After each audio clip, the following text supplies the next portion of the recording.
Hello, everybody. Welcome to a new episode of Tech Can't Save Us podcast brought to you by Literal Humans. As always, I am Paul David, founder and CEO of Literal Humans and the host of this show. I'm joined today by Michael Pytel, who's Senior Director of ERP at VASS. VASS? You guys say VASS, Michael? Is that the right way? That's right. We say VASS. Yeah. All right. And we're going to talk about accelerating the agentic AI revolution. Yeah, well, let's get your introduction in and out of the way here. VASS is a global digital transformation powerhouse operating in 26 countries, focused on helping organizations simplify complexity, which is the name of the game these days, and drive real business impact through cutting-edge technology. Michael's a seasoned innovator and author with over 25 years in the SAP ecosystem, from co-founding Nimble, is that how you say it? Nimble, N-I-M-B-L? That's right. Right. To his current role leading VASS's technology practice, he's at the forefront of the agentic AI revolution, transforming how enterprises use SAP, Google Cloud, and machine learning to move beyond simple automation into truly intelligent operations. Welcome to the pod, Michael.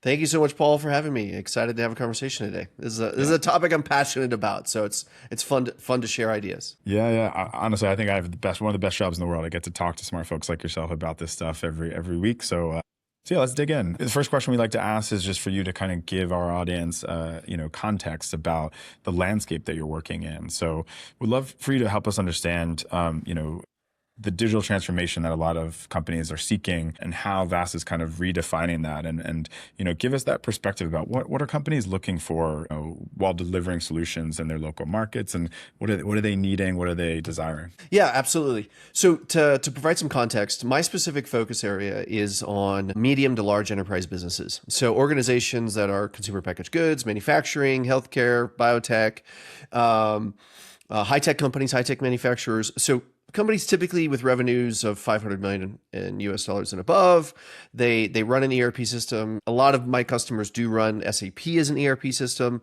and then they are on this journey to cloud-based ERP systems. So for your audience, if they're outside of the SAP ecosystem, SAP has a big push to move all of its customers to its cloud-based application called the SAP Business Suite. For the last 30 years, customers, 40 years, have been allowed to run SAP on-premise. So in a data center, in a server room somewhere, or maybe in a private cloud environment. And now SAP has a big shift to move all of its customers to its public cloud infrastructure, which does a couple things for them that really enable this AI revolution, right? Because their AI platform, in order to avoid having sort of different versions for different customers in different data centers all over the planet, we move to this shared infrastructure that enables SAP to deliver an AI platform that's kind of shared across everybody, and they can continuously innovate as opposed to asking customers every year to upgrade, right?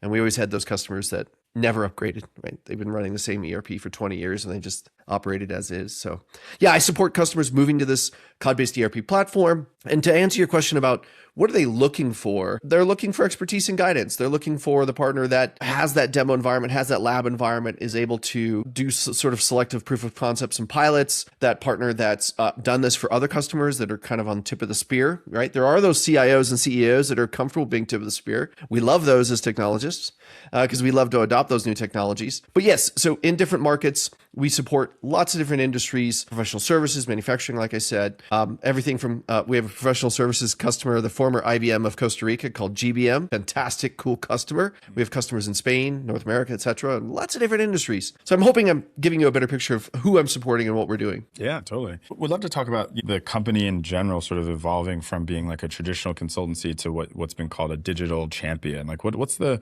distinction there? Because we're seeing a lot of that in the market, and even ourselves, we're adjusting to more strategy and less outputs of widgets. Like what's that been like? Yeah, so in terms of supporting that digital transformation, we support the order to cash process, beginning at the e-commerce, B2B, B2C layer, all the way through the ERP layer, and then the backend accounting and analytics layer. So true support of end-to-end business processes, from the sales and CRM platforms where you're empowering your sales force with, so AI capabilities around next best action and building pipeline and closing pipeline. And then the middle of the business process, which is, selling it with a sales order, producing it, making it, invoicing it.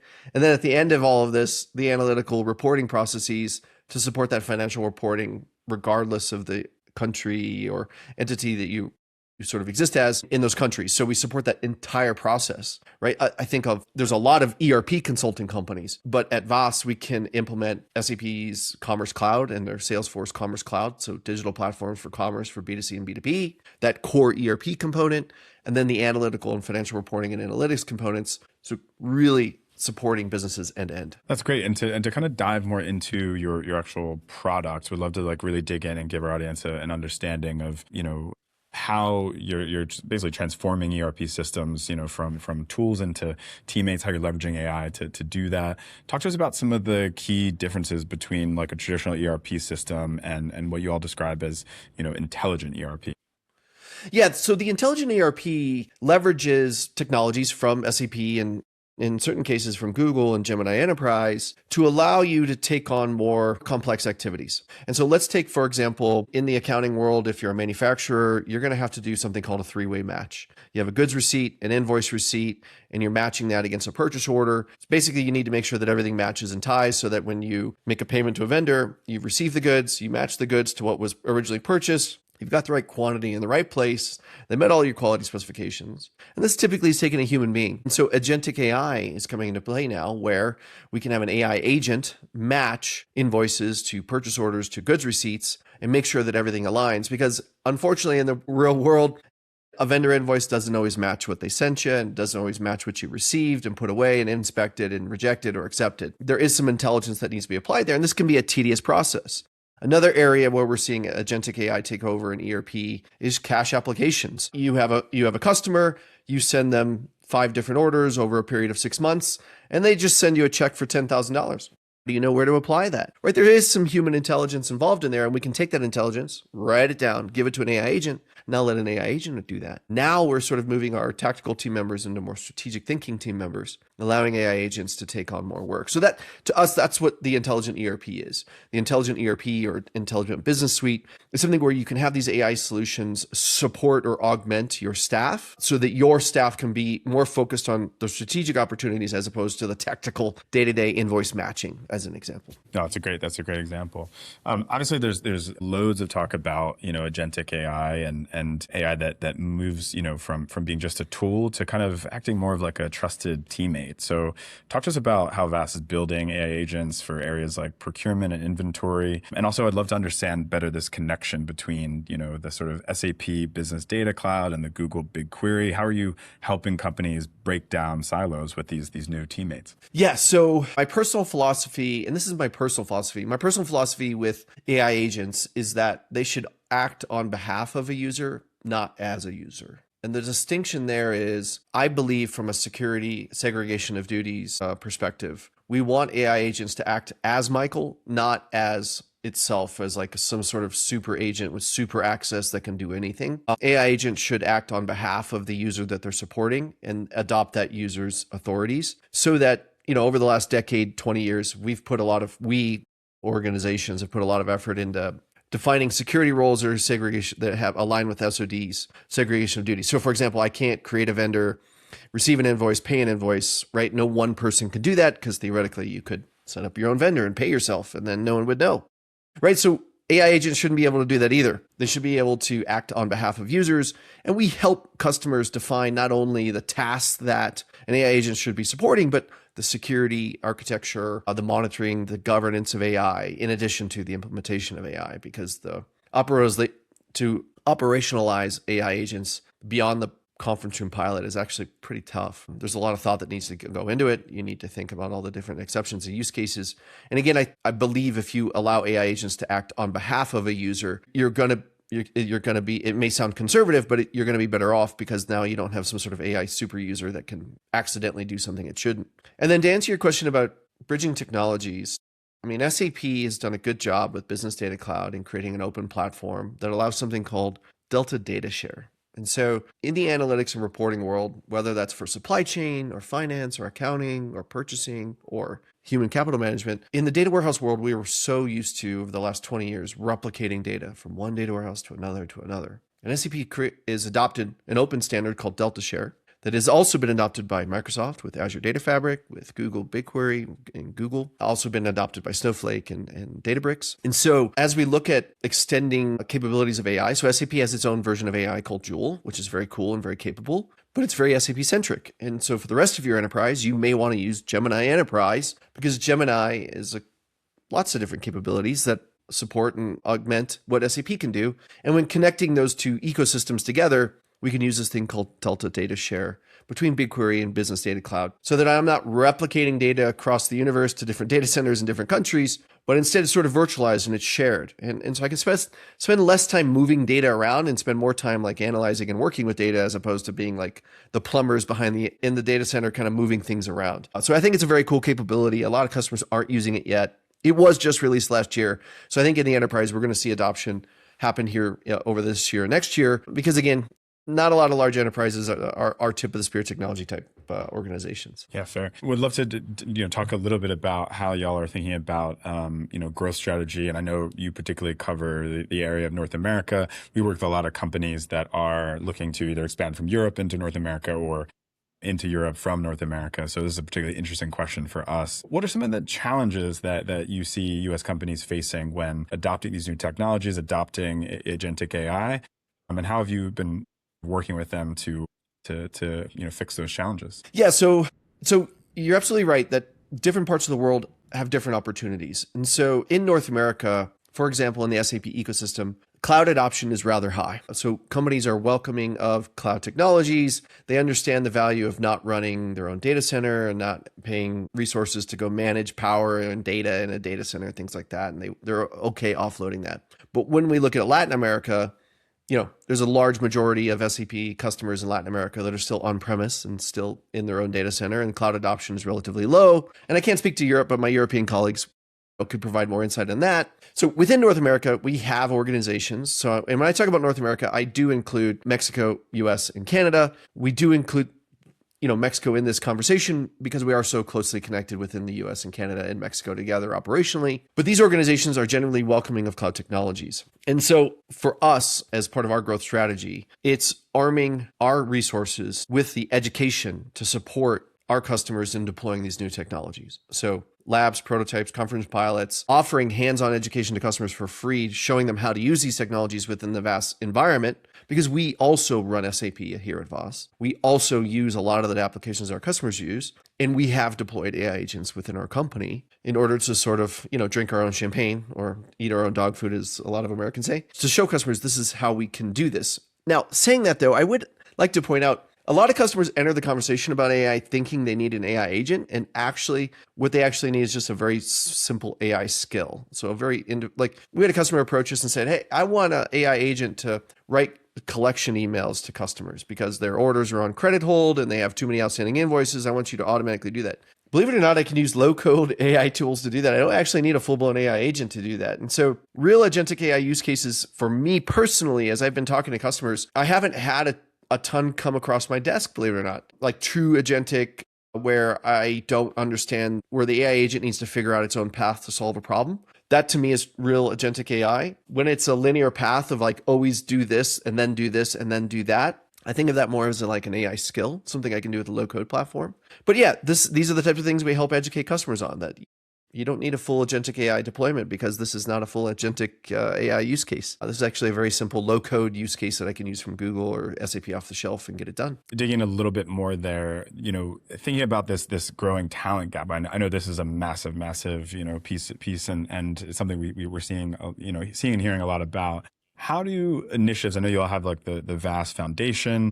You have internal training programs. How are you, solving or attempting to solve this issue, and how's that helping you stay competitive with larger companies? Talk to us about, like closing that talent gap using your internal resources. Yeah. So if we rewind 10 years ago, I was co-founder of a company called Nimble, which was a professional services company. And at that time, our mantra in the beginning was hire the 20-year seasoned IBMer, Deloitte, Accenture consultant, the guy that was just been there, done that with 17 different companies, and he was an expert. We would adopt that philosophy. And then later in life, at Nimble, we started hiring, really smart people out of college, out of university, who had theoretical knowledge, business process knowledge, book knowledge, but may hadn't worked in an organization.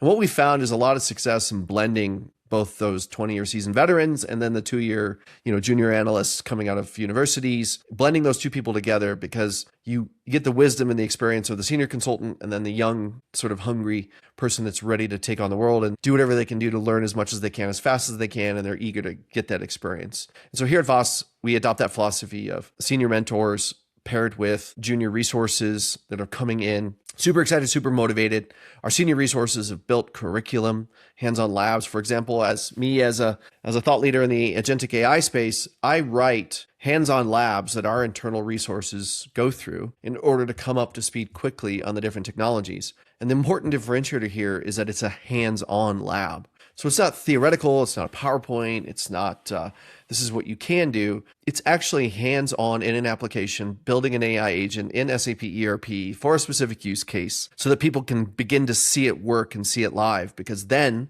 when that person goes out into the field and they're working with a shoe manufacturer or a rocket manufacturer or professional services company, they can be like, you know what, I did that. I've done something similar. I know that I can apply your use case to this technology that I've used before. It's pairing super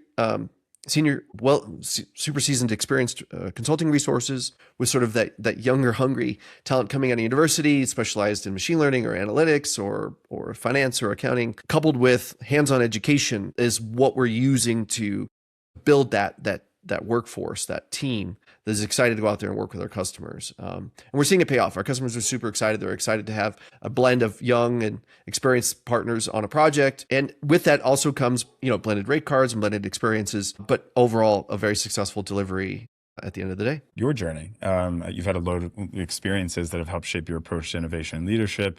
You spent over a decade as co-founder and CTO at Nimble, which you just mentioned, before it was acquired. Well done. Congratulations. Would love to hear about, some of the toughest lessons or most interesting lessons you've learned, as you transitioned across those different roles and now working within a global organization. Yeah. I mean, what's nice about the move to VASS is that I'm still allowed to sort of be an entrepreneur inside of a large organization and working with one of my original co-founder, Yosh Eisbart, on growing the SAP or the ERP practice, the technology practice here at VASS in North America. So we've been given a lot of autonomy, which is great. Now, what brought me here? I've always been a passionate technologist. I've always supported manufacturing companies. I love that environment, that ecosystem of the makers in the world. I referenced before, shoe company. I've supported multiple shoe companies in my history. I mentioned before, a rocket company. I had the opportunity to work at a rocket company. So it's very fun to see technology applied in these use cases.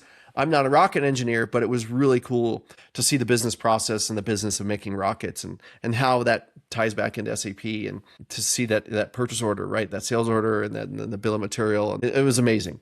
So in short, I'm a passionate technologist who's always supported medium and large enterprise. And I do actually enjoy deploying these cool technologies at organizations and seeing people's lives change and opportunities change. Earlier in the conversation, you had said, Michael, you've been in the SAP industry for 20 plus years. Hearing that out loud makes me feel a little bit old. But what I am very proud of is that there may be, I'm going to send this to some colleagues, this podcast over to some colleagues. We had guys start at Nimble on the help desk, helping customer questions and problems in SAP. And now those same individuals are leaders in different organizations. In fact, one great story is a developer that we had hired as a junior developer with no experience. And now he's one of the lead AI developers over at Nova Intelligence, which is an AI company that uses development tools, AI for development tools for SAP ecosystem. So it's very cool to be in this space, bring in young people, see them grow and mature. And I think that's something that's super rewarding and looking forward to continuing to do that here at VASS is bring those young people on, get them excited, get them motivated to live in this ecosystem and just to see where they go from here. Yeah, we're very lucky. We're very lucky because some of the leadership team that's in VASS in Madrid was actually part of the prior acquisition of my other company, Nimble. And that leadership understands that some autonomy can be uncomfortable when given, because, people just do things differently. But they also have a recognition that the North American market for business consulting and ERP and digital transformation is different than the Central European market. It's just the geography is just a bigger country. It's a bigger space. The sales cycles are different. The implementations are different. The adoption of technology is different. And that you need to empower leaders locally in order to grow that. And VASS has done something similar in Mexico. VASS has done something similar in Chile and Peru, where they have brought in entrepreneurs into the organization and allow them to grow that marketplace. Now, within the US, myself and my former co-founder Yosh, we've been given a lot of autonomy around running educational workshops, selling through education, leading through education. That's sort of our mantra. That's what we're good at. We don't sell by selling, we sell by establishing ourselves as experts within a space, and then customers trust us. We build technical credibility first, and then we build that working relationship trust and later in life. It all starts with building that technical credibility, and that's what we're good at, and that's what we're focused on. Yeah, that's super interesting. And then we'd love on a bit more personal front. You've written some books. I come to this as a writer and someone who's working on some books myself. So I'm always very, very fond of people who put in that hard time. So well done on that. You've written about SAP HANA, SAP Fiori Security, if I'm saying that right. Yep, that's right. You've got this like incredibly strong technical background. How does that position you in a moment when we're seeing kind of the rise of low code and no code AI tools? Does it make you more cautious, or, what is your perspective on these tools that are helping people, see around corners and maybe skip a step that you would have had to go through back in the day? Yeah, it's funny you bring that up. I'm such a fan of the low code tools. It just enables me to build so much faster. On a personal note, I'm a subscriber to Google Enterprise and Gemini, and I'm able to develop in technologies 5 to 10 times faster than I could before without having to go and learn it all. I do agree with your statement, though, that there can be some lost knowledge or a gap where I understand the application flow. I understand application flow because I've been working in applications for 25 plus years. And if a young person comes in and just starts working with these low code tools, they don't have that perspective or that history of understanding how something should or might work. So I'm curious as to what our future brings with young people only working in low code tools and not actually working in sort of these originating backend systems. But I am absolutely excited. I think it's amazing. I have built my own travel AI agent on a personal note because I just love the technology. I think it's amazing. And I love booking travel for my family and decided, hey, I'm going to build an AI agent to help me book travel. But on the work front side, I think some of these young developers that we're bringing in, they come from computer science or computer information system degrees. They're able to use these low code tools to advance themselves very quickly. I think it's fantastic. So I'm not afraid of them. I think it's amazing. I'm just so excited to see what people can create. Yeah, it's an exciting time. And I think one thing we're seeing along those lines is our changing relationships with customers and clients, which they're obviously seeing this and being able to build things themselves and, really eager to bring down the cost of both time and money of building things. And so in a way, it's brought us together with clients where they're sort of saying, hey, let's build more collaboratively. We can do a bit of the build and scoping, you can continue to, but it's also a challenge to business models on both sides. So yeah, really interesting to see the rise of these tools and how it changes relationships as well. Last question, will make it a fun one. You're a fellow travel enthusiast. I'm as well. I live abroad. I've traveled, I think I'm up to 50 some countries now at this point. Has traveling, in the kind of adaptability and increased cultural awareness that it builds, has it influenced the way that you lead teams or kind of navigate the fast pace of digital transformation? I'd love to hear any little anecdotes about that. No, number one, delivery today of technology, I think, 10 years ago, we at Nimble, we had a Denver office and we had 75 people sitting in the office. And now we have teams spread all across the globe, and I don't have an office that I get to go to and see these 75 people. But one thing I can do is connect with people on online meetings. Culturally, what's your background, what's your history, what's your favorite food, and wherever you might be. So, today after this podcast, I'm going to be on a phone call today with some teammates in Mexico City, with teammates in Vancouver, with a customer here in North America. And the one thing we can all connect on is cultural backgrounds, food, what we enjoy, travel, things like that. So for me, it's a great way to personally connect with somebody. If I'm, for example, my colleagues in Vancouver, I really want to go to Whistler, I can talk to them about that. So I think it's a great way to connect personally. It's just being able to talk about cultures, backgrounds, histories, lineages, where you come from, where you're going. Just fantastic. I've traveled with my kids a bunch over the last 18 years with them, and I think that they have a great understanding of the world, that there are many cultures and many ways of doing things. I mentioned that I built my own AI travel agent because I have 2 kids and I always need 2 rooms. And I find it super annoying that travel sites are very geared towards people that just need 1 room. Sure. So I built my own AI agent that helps me find hotels with adjoining rooms. Yeah. And I spoke to a gentleman the other day at a conference, and he's built kind of almost like an Airbnb for folks with different accessibility needs. Because it's a similar thing. It's like, hey, how can I just cut through the noise and find places that actually can accommodate what I need. I love this episode, Michael, because I think your perspective shows that, the future of enterprise tech is not just about more data. It's about, creating actual systems and solutions, and many of them agentic, that actually work alongside humans and help them solve real world problems. I like your suggestion earlier that it's like, it's your sidekick. It's not something you're deploying to replace you in any sort of way. I know that's a hot topic. So I really appreciate you giving us some time today, Michael. Where can folks find out more about VASS and, your work in the SAP ecosystem? Yeah, so everybody can connect with me on LinkedIn. Happy to find you there. Find me there, Michael Pytel, Pytel at VASS. And then our company, vasscompany.com, is our website where you can find all about VASS and all our fun locations from Singapore to the United States to Europe. We cover the globe, so excited to support. Must make travel a bit easier if you've got all these offices everywhere, so you can just pop around. And for our listeners, please give us a review, give us a 5-star rating. It really helps us bring amazing tech leaders like Michael Pytel at VASS onto the show. Thanks so much for your time again, Michael, and thanks everybody for listening. Thank you, Paul. Have a great day.